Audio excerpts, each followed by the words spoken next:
Oxford Bookworms. Stage 1. The Withered Arm by Thomas Hardy. Text adaptation by Jennifer Bassett. Read by Claire Willey.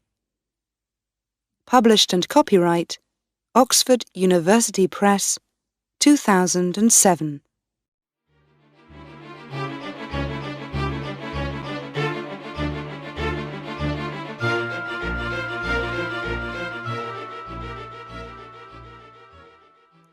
Chapter 1. The Milkmaid and the Wife. It was 6 o'clock on a warm April evening. Milking time for Farmer Lodge's 80 cows. They stood quietly in the dairy, and the milkmaids were all at work. They say Farmer Lodge is coming home with his new wife tomorrow, said one milkmaid. Yes, and she's young and pretty, I hear, a second girl said. She looked past her cow to the other end of the dairy. There was another milkmaid there, a thin, older woman, about 30 years old. The first girl looked at the older woman too. I'm sorry for her, she said quietly to her friend. Oh no, said the second girl. That was years and years ago. Farmer Lodge never speaks to Rhoda Brook these days. When the milking was finished, the milkmaids left the dairy and went home. The thin woman, Rhoda Brook, did not walk to the village with the other girls. She went up the hill behind the farm to a little house near the trees. It was a poor house of only 2 rooms, and the roof did not keep the rain out. At the door of the house, the woman met her son, a boy of about 12, and they went inside. I heard something at the dairy today, the woman said. Your father is bringing his young wife home tomorrow. I want you to go and look at her. Yes, mother, said the boy. Is father married then? Yes. You can go into town and do my shopping for me. And when you see her, there or on the road, look at her carefully. Yes, mother. What is she like? I want to know. Is she tall? Is she short? Are her eyes blue or brown or green? Look at the colour of her hair, the colour of her dress, and look at her hands. Does she have small white hands or the hands of a milkmaid, a worker's hands? You must look at all these things and tell me. Yes, mother, the boy said again. He took a piece of bread from the table and began to eat it. His mother said nothing more, but turned her thin, pale face to the open door. Her beautiful, dark eyes stared out at the trees, seeing and not seeing. The next evening was warm and sunny. The road from the town to the farm went up and down a number of hills. And near the top of one big hill, the boy saw a carriage behind him. It was Farmer Lodge, with his new wife. She was a pretty young thing, much younger than her husband, with a sweet, innocent face. The boy carried a heavy bag and was happy to stop and stare for a minute. The carriage came slowly up the hill, and the boy took a good, long look at the farmer's wife. His eyes never left her face. The farmer did not look at the boy once, and at the top of the hill, the carriage went faster, leaving the boy behind. "How that poor boy stared at me," said the young wife. "Yes, my love, I saw that," the farmer said. "Is he a boy from the village?" "No, I think he lives with his mother on one of these hills." "He knows you then?" "Of course. And everyone is going to stare at you at first, my pretty Gertrude." "Yes, I know. But that poor boy had a very heavy bag. Perhaps he wanted us to help him with the bag." "Oh, these country boys can carry anything," said her husband. "They do it all the time." The carriage went quickly on. After a time, the boy left the road and went up the hill to his mother's house. She was home before him. She took the heavy bag from him and began to take the things out. "Well, did you see her?" "Yes, I had a good look at her on the road." "And what is she like?" "She's nice." "Is she young?" "Well, she's older than me." "Of course she is. But is she older than me?" "No, she's younger." "What colour is her hair?" "It's a brown colour, and her face is very pretty." "Are her eyes dark?" "No, they're blue, and her mouth is very nice and red. And when she smiles, you can see white teeth." "Is she tall?" said the woman, a little angrily. "I couldn't see. She was in the carriage." "Then tomorrow you must go to church. Go early, before she and Mr. Lodge arrive, and watch her when she walks in. Then come home and tell me." "Very well, Mother. But why don't you go and look at her?" "Never. I don't want to see her." "She was with Mr. Lodge, of course. Did he look at you or speak to you?" "No." The next day, the boy went to church and waited and watched. When Mr. and Mrs. Lodge arrived, everybody, not just the boy, stared at the new wife with interest.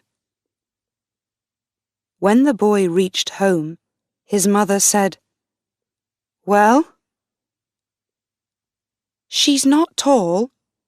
She's short," the boy said. "Ah," said his mother, pleased. "But she's very pretty. very. She had a beautiful white dress on, and it made a lot of noise when she moved. Mr. Lodge looked very happy with her. "No more now," said the woman. "You can tell me more later." In the next days, Rhoda Brooke heard more and more from her son about the new wife. The boy often saw Mrs. Lodge around the farmhouse, but his mother never saw her and never went near the farmhouse. At the dairy, the other milkmaids talked a lot about the new wife.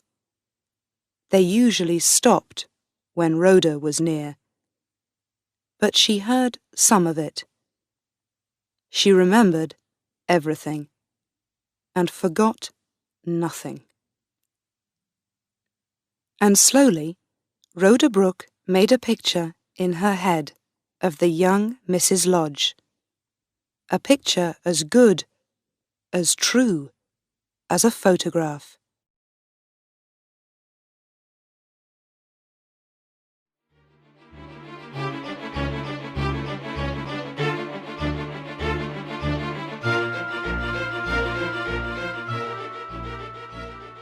Chapter 2. The Dream. One night, 2 or 3 weeks later, when the boy was in bed, Rhoda Brooke sat by the dying fire in her little house. She stared at the fire for a long time, but she saw only the picture in her head of the new wife. At last, tired from her day's work, she went to bed. But the picture of Gertrude Lodge did not go away. When Rhoda slept, the young wife was still there in Rhoda's dreams. She sat on Rhoda's body in the bed, staring into Rhoda's face. Her blue eyes were cold, and with a cruel laugh, she put her left hand in front of Rhoda's eyes. There, on the third finger, was her wedding ring. And the phantom of Gertrude Lodge laughed again. Rhoda turned this way and that way, but the phantom was still there. It sat, heavier and heavier, on Rhoda's body, and now Rhoda could not move. Always in her ears was that cruel laugh, and always in front of her eyes was that left hand with its wedding ring.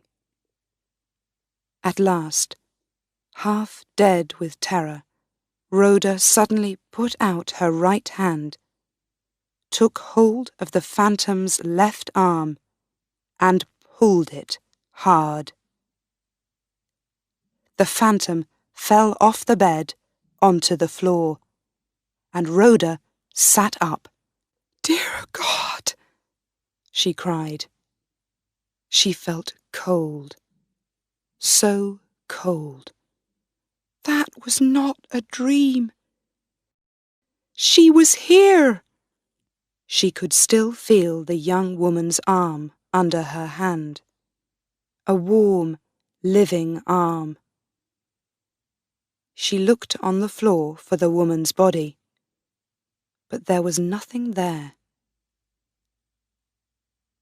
Rhoda Brooke slept no more that night, and at the dairy, early the next morning, she looked pale and ill.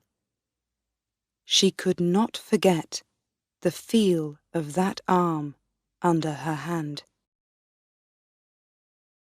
When she came home for breakfast, her son asked her, What was that noise in your room last night, Mother? Did you fall off the bed? Noise? What time did you hear it? About 2 o'clock. But what was it, Mother? Something fell. I heard it. Was it you? Rhoda did not answer, and after breakfast she began to do her work in the house.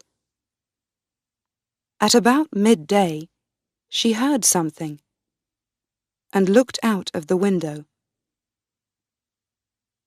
At the bottom of the garden stood a woman, the woman from her dream. Rhoda stood still and stared. The boy came to look out of the window too. "Oh, there's Mrs. Lodge," he said. "She told me—" "Told you?" said his mother. She looked angry. "Why did you speak to her? I told you not to." "She spoke to me first. I met her in the road." "When was this?" "Yesterday." "What did you tell her?" "Nothing. She began to talk to me, and then she saw my old shoes. She said, 'Do they keep the rain out?' And I said, 'No, they don't. But Mother and I have no money for new shoes.' Then she said, 'I can give you some better shoes.' She's bringing them now, I think. Perhaps they're in her bag. She's very nice, Mother. She gives things to lots of people." By now, Mrs. Lodge was at the door.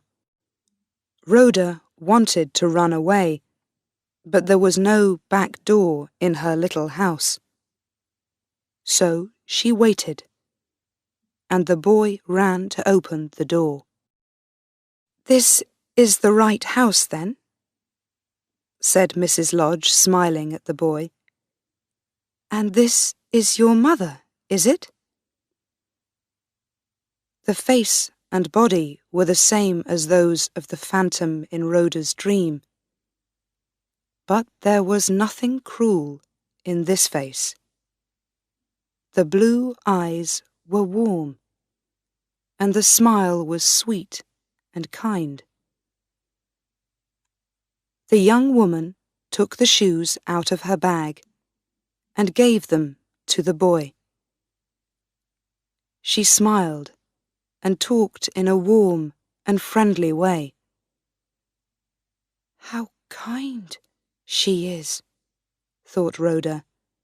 "How young and sweet and innocent. Why did I have that bad dream about her? She's a friend, not an enemy." 2 days later, Mrs. Lodge came again, with a new shirt for the boy.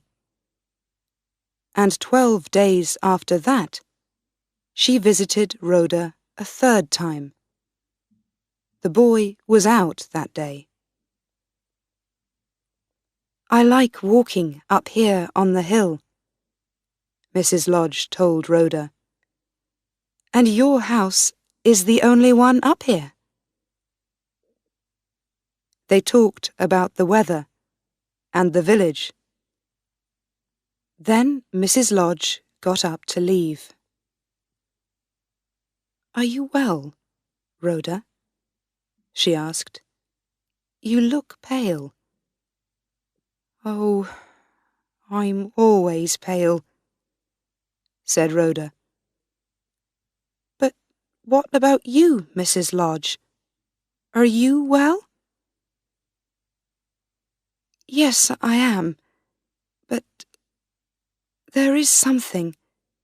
It's nothing very bad, But I don't understand it. She uncovered her left hand and arm.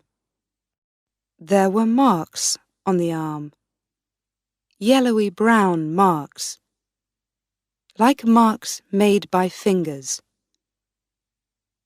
Rhoda stared at them. "How did it happen?" she asked. "I don't know," said Mrs. Lodge. "One night, when I was in bed, I had a dream. And then, suddenly, my arm hurt very badly. Perhaps I hit it on something in the daytime, but I don't remember it." She laughed. "My dear husband says it's nothing very much. And he's right, of course." "Yes. Which night was that?" said Rhoda. Mrs. Lodge thought for a moment. "It was 2 weeks ago today. It was 2 o'clock in the night. I remember, because I heard the clock." It was the same night, the same hour, as Rhoda's dream of the phantom. Rhoda remembered the terror of it, and felt cold. "How can this be?" she thought, when Mrs. Lodge left. "Did I do that? But why? She is innocent and kind. I don't want to hurt her. And how can a thing like that happen? Only witches can do things like that."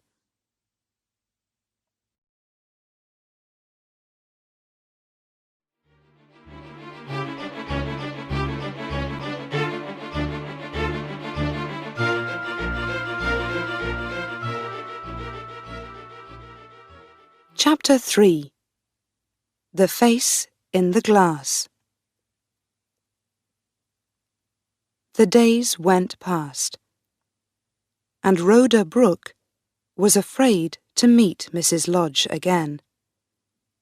She liked her, and did not want to remember the strange dream, or the strange marks on the young wife's arm.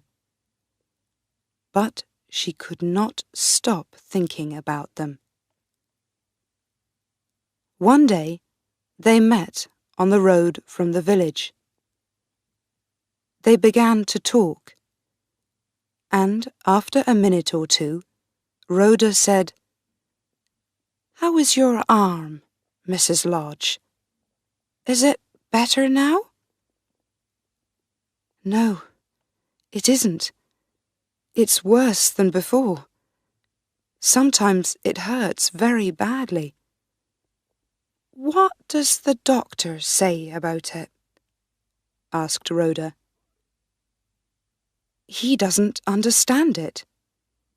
He just says, 'Put the arm in hot water for 5 minutes twice a day.' Well, I do that, but it doesn't help." "Can I look at your arm?" asked Rhoda. Once again, the younger woman uncovered her arm, and Rhoda stared at it. The arm was thinner and a little withered, and the marks looked more and more like marks made by fingers. Rhoda remembered her dream, and the feel of the arm under her hand, in just the same place. "It looks like the marks of fingers," Gertrude Lodge said. She tried to laugh. "My husband says they are a witch's marks. A witch put her hand on my arm, he says, and it's killing the flesh." "No, no," said Rhoda quickly. She felt cold and afraid. Don't listen to those old stories. The young wife's face was unhappy. No, but you see, I think he begins to love me less because of these marks on my arm. Men always like their wives to be pretty, don't they? Some men do, said Rhoda. But don't show him the arm. Cover it all the time, and then he can't see it. Ah, but he knows the marks are there. Gertrude looked away, but Rhoda could see the tears in her eyes. I hope your arm is better soon, Mrs. Lodge, she said quietly. She said goodbye and began to walk home. She felt sorry for the poor, innocent young wife, and did not want to hurt her. But she did not feel sorry for the husband.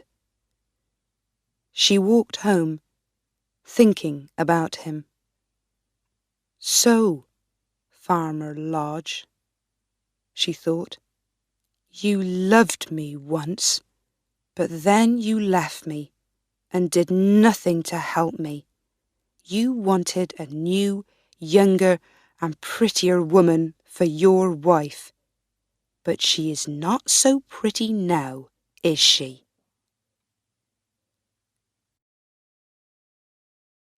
The next day, Rhoda walked home from the dairy after evening milking at the usual time. She was nearly at her house when she saw Gertrude Lodge behind her. Rhoda went down the hill to meet her. "Oh, Rhoda," called Gertrude. "I wanted to see you, to ask you." Her face was pale and worried, and she held her left arm with her other hand. "Somebody told me," she said, "about a man at Egdon Heath. They don't know his name, but they say he is a famous wise man and can help people with things like this." She looked down at her left arm and then looked at Rhoda with hope in her eyes. "They say you know about him, this wise man. Do you know his name?" "Perhaps they mean Mr. Trendle," Rhoda said slowly. She felt ill. This man, Trendle, people said, could do many strange things. He could understand dreams. He could drive phantoms out of houses. He could stop the work of witches. I am not a witch, she thought. I am not. I do not believe in these things. Gertrude watched her. You know him, she said. I can see it in your face. Of course, I don't believe in wise men. What can they do? But, well, I can just go and see him. Is it far to his house? Yes, about 5 miles, said Rhoda. Well, I must walk there. I cannot tell my husband about this. Can you come with me, Rhoda, to show me the way? Perhaps tomorrow afternoon? Oh, no, Rhoda began. Please. said Gertrude.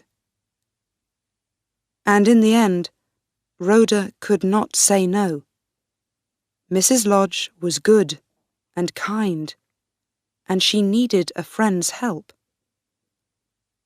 But perhaps a wise man could see into people's dreams.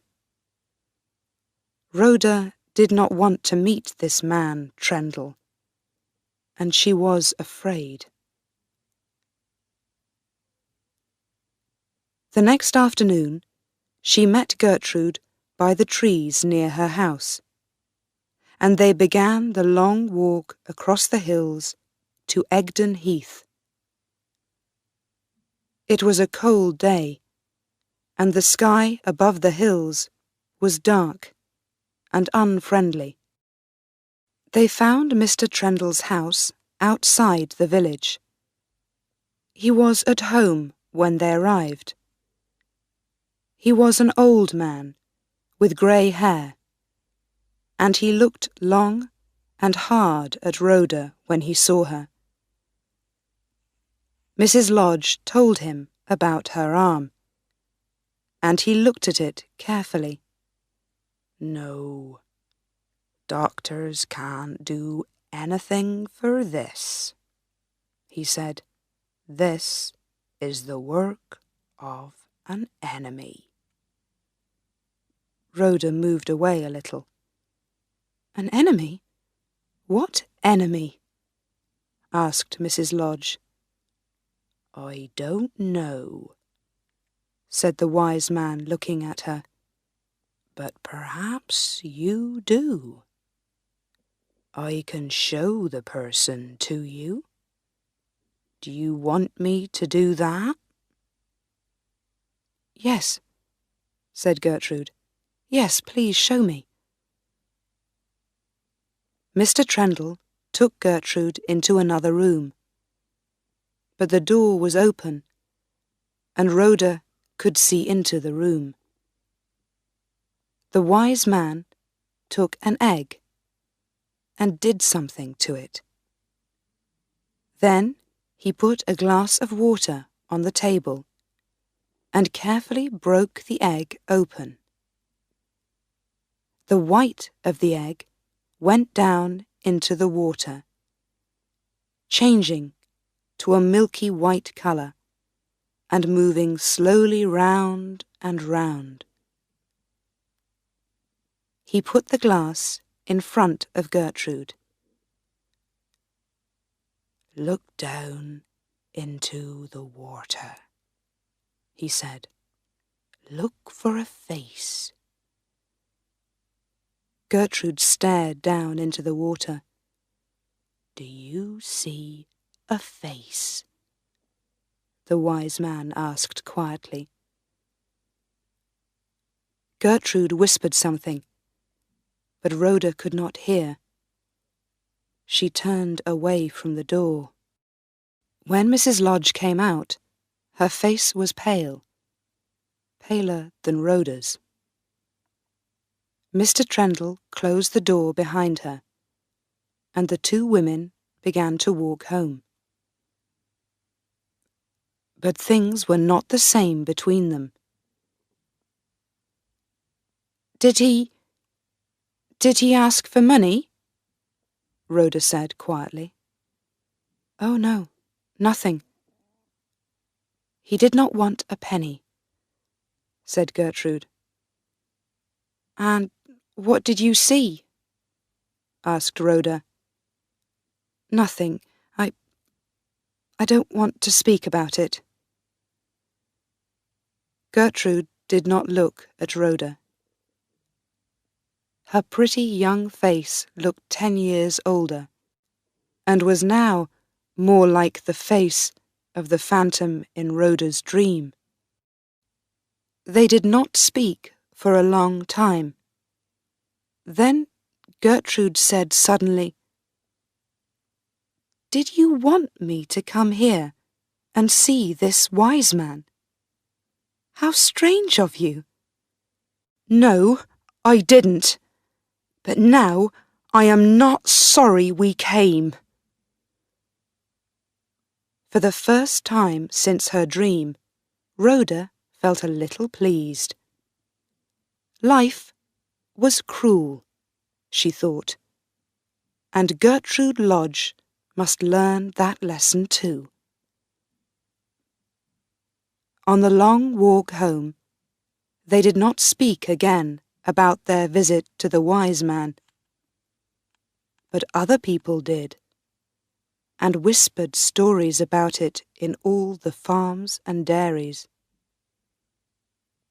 Mrs. Lodge could no longer use her withered arm to do anything, and people began to put the word witch in front of the name Rhoda Brooke.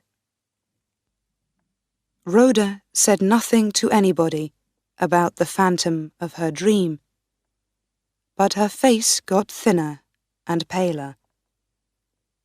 And in the spring, she and her boy left their house and went away into the hills in the west.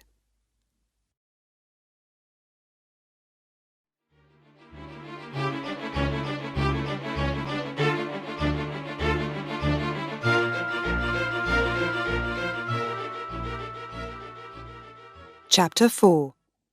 The Cure for a Curse. 6 years went past, and Mr. and Mrs. Lodge's married life was not happy. The farmer said little, and did not often smile. His wife had a withered arm, and there were no children to call him father, and to run laughing around the farmhouse.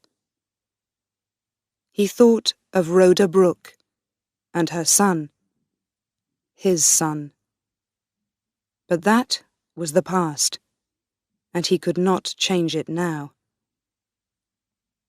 Gertrude Lodge was a different woman too.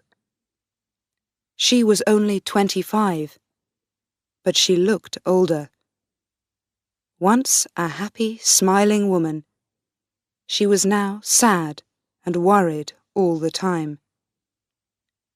She loved her husband, but he no longer loved her, and she knew it. 6 years of married life, and only a few months of love, she sometimes whispered. Her left arm was no better. She tried one thing after another, but nothing helped it. Some of the things were a little strange, and her husband did not like them. You think too much about your arm, he said. You need somebody to talk to, somebody to be around the house. At one time, there was a boy. I wanted him to come and live with us. But he is too old now, and he went away. I don't know where. Gertrude knew about this boy now, and all of Rhoda Brooke's story, but she and her husband never spoke about it. And she never said anything to him about her visit to the wise man of Egdon Heath, or about the face in the glass. She wanted so much to find a cure for her arm. My husband cannot love me because of this arm, she thought. So I must find a cure for it. I must. The wise man helped me before. Perhaps he can help me again. So one day, she walked to Egdon Heath. She did not know the way, but at last she found the house. You can send away other things, I know, she said to Trendle. Hair on women's faces and things like that. Why can't you send this away? She uncovered her poor, withered arm. "No, I'm sorry, but I can't help you," said Trendle. "Your arm is withered because of a curse. It's not easy to find a cure for that." "Is there no cure anywhere?" asked Gertrude sadly. "There is one thing," Trendle began slowly, "but it's not easy for a woman to do." "Oh, tell me," said Gertrude. "Please." "You must put the withered arm on the neck of a hanged man. You must do it before he's cold, just after they take his body down." Gertrude's face was pale. "How can that do good?" "It can turn the blood, and that changes many things in the body. You must go to the jail when they hang someone, and wait for the body when they bring it in. In the old days, lots of people did it. These days, not so many do it. But it is still the best cure for a curse." Back at home, Gertrude thought about this for a long time. She tried to forget it, but she couldn't. She wanted to be pretty again. She wanted her husband to love her again. Yes, she must try this cure. She must. "But how do I do it?" she thought. "Where is the nearest jail? How can I get there?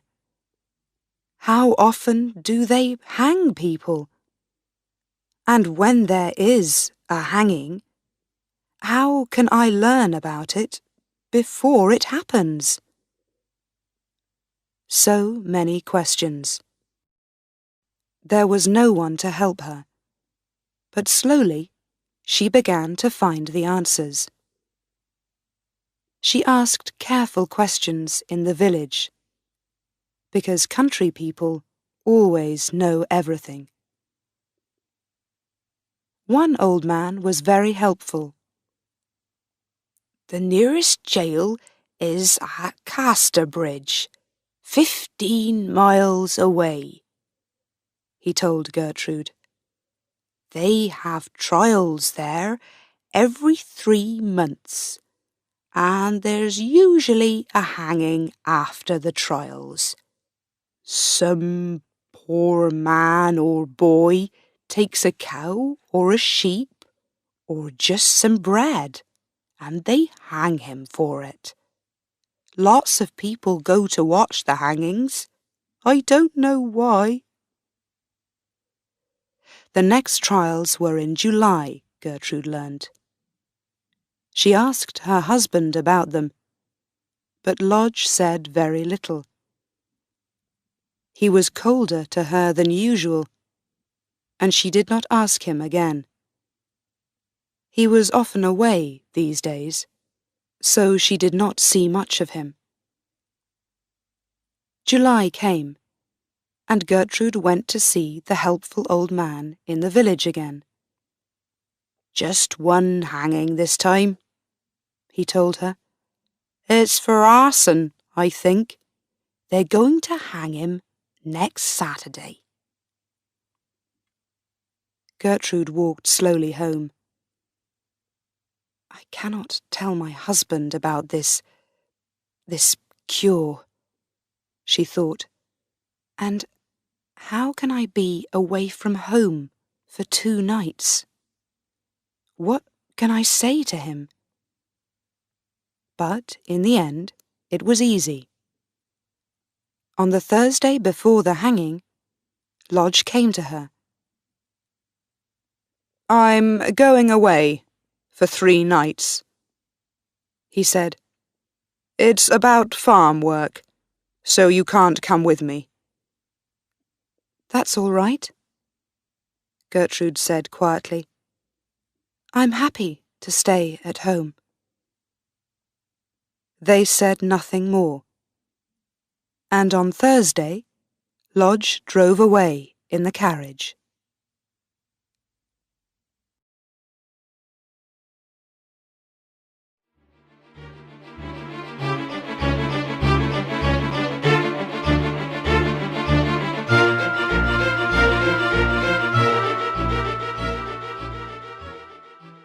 Chapter 5.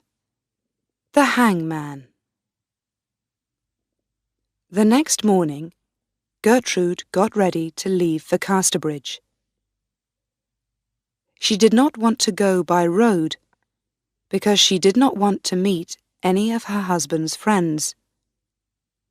So she took one of the heavy horses from the farm and rode west across the hills.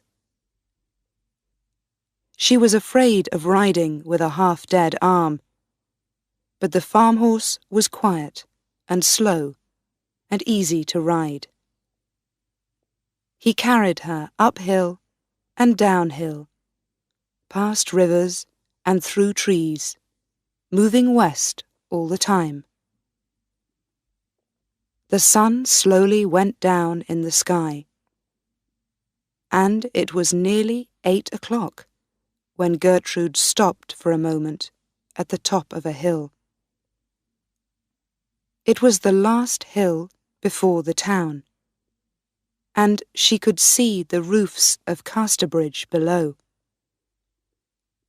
There was a big building on a hill at the end of the town, with a white roof.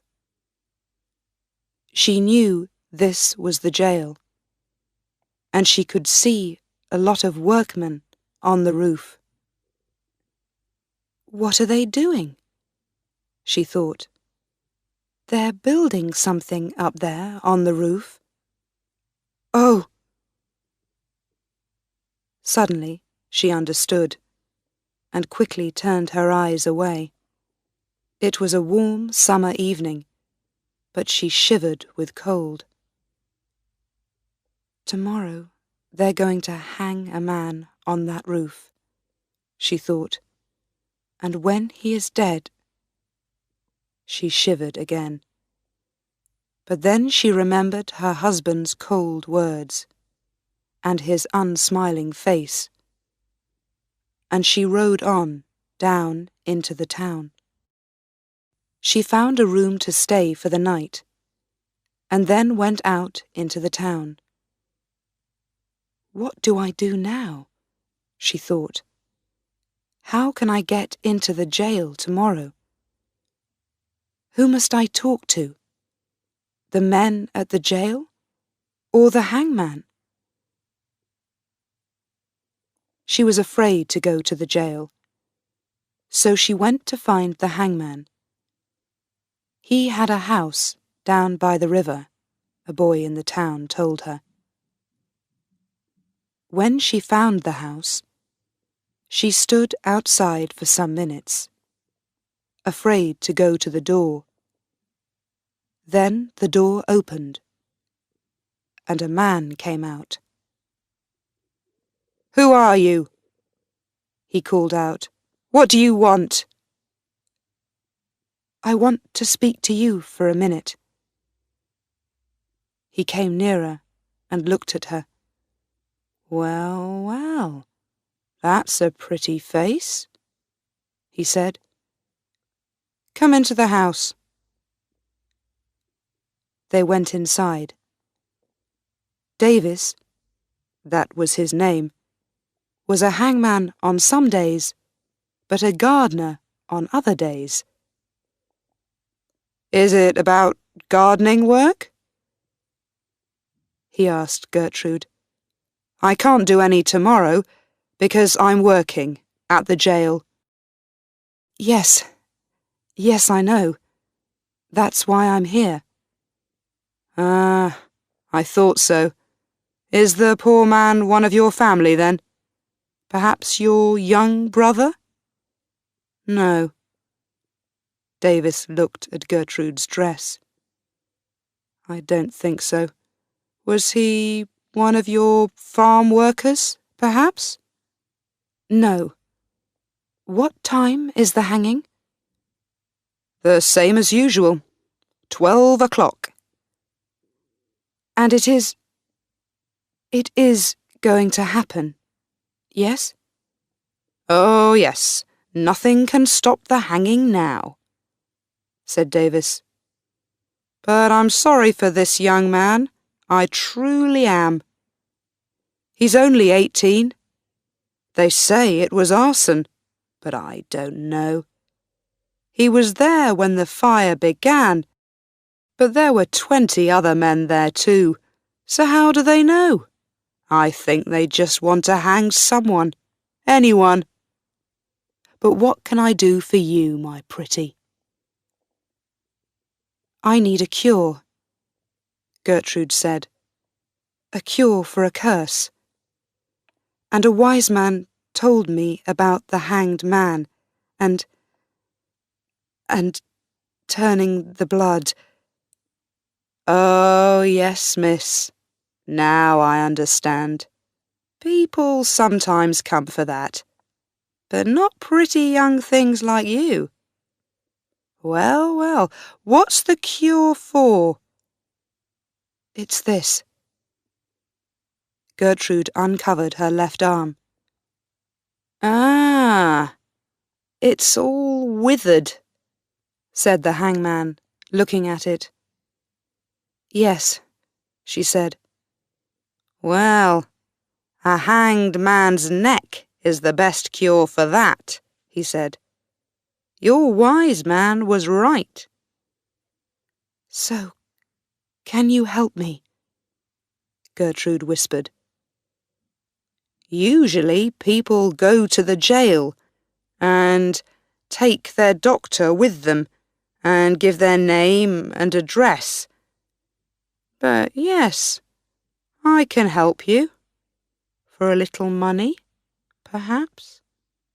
Oh, thank you, Gertrude said. It's better like this. I don't want people to know about it. Don't want your lover to know, eh? No, husband. Aha. Very well. You can touch the body.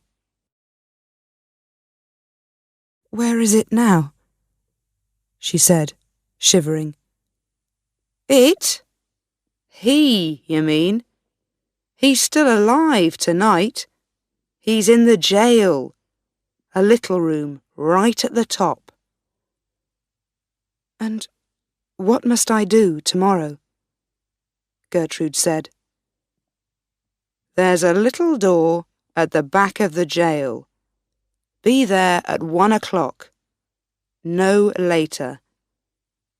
I can open the door from inside and can take you to the body when they bring him in. Good night. Don't be late. And you don't want people to see you, so cover your face. Good night, my pretty.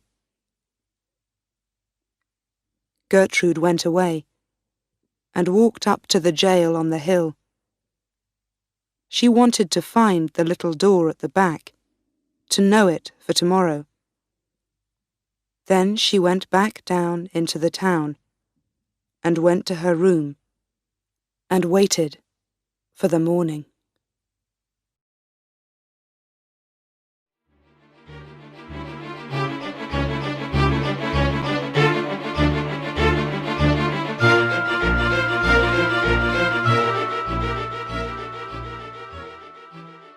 Chapter 6. The Blood Turns.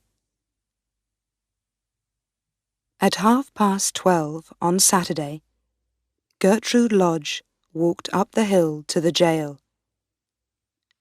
She went there by the small back streets, because there were so many people in the town. They were there for a holiday to watch the hanging. At 1 o'clock, she was inside the jail. The hangman took her to a long, dark room with a table. "Wait there," he told her. 2 or 3 minutes, no more. He went away, and Gertrude waited. She had a veil over her face, and her left arm was uncovered, ready.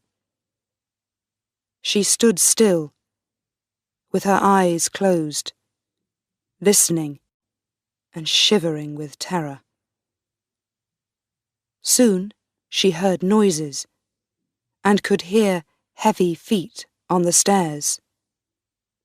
The heavy feet came nearer, and 4 men came into the room with a long box. It was open, and in it was the body of a young man, with a cover over his face. The men put the box down on the table. "Now," said a voice in Gertrude's ear. "Now!" But the young woman was half dead with terror, and at first she could not move. Then she opened her eyes and came up to the table. She could hear other noises outside the room, and there were more people coming. Davis, the hangman, was by her side. He uncovered the body's face, took Gertrude's hand, and put her arm across the dead man's neck. Gertrude screamed, and at once there was a second scream. A woman's scream, but not Gertrude's. Gertrude turned round. Behind her stood Rhoda Brooke, her face pale and her eyes red with crying. Behind Rhoda stood Gertrude's husband. He looked old and sad, but there were no tears in his eyes. "You! What in God's name are you doing here?" he whispered angrily. "Oh, cruel, cruel woman!" cried Rhoda. "Why do you come between us and our child now? This is the true meaning of my dream. You are like that cruel phantom at last." When Gertrude saw her husband with Rhoda, she knew at once that the dead young man was Rhoda's son. She stared at Rhoda with terror in her eyes. Then Rhoda ran to Gertrude, closed her hand round the younger woman's arm, and pulled her away from the table. When she let go of the arm, the young wife fell down at her husband's feet. She never opened her eyes again. They carried her out of the jail into the town, but she never got home alive. Perhaps it was the turning of the blood. Perhaps it was her withered arm. Perhaps it was her terror in the jail when she turned and saw Rhoda behind her. Doctors came and looked at her, but they could do nothing to help her. And 3 days later, she died. In those days, The unhappy parents of a hanged man came and took the body away after the hanging. That was why Farmer Lodge was at the jail with Rhoda that day. It was not his first visit to the jail. With Rhoda, he went many times to visit his son that summer, and that was why he was away from the farm so often. But after his young wife died, nobody ever saw Farmer Lodge in Casterbridge again. He went home to his farm, but he did not stay there long. After a short time, he sold the farm and the farmhouse and all the cows and sheep and horses. Then he went away to live in a small town by the sea. He lived very quietly, without any friends or family near him. When he died 2 years later, he left a lot of money. Most of it went to a home for poor boys. But there was money for Rhoda Brooke too. For some time, nobody could find Rhoda. Then one day, she came back to her old house near the dairy. But she never took a penny of Farmer Lodge's money. She went back to work in the dairy and worked there for many long years, milking the cows in the morning and again in the evening. Her dark hair turned white, and her sad, pale face looked thin and old. Most people knew Rhoda's story, and sometimes they watched her at milking time.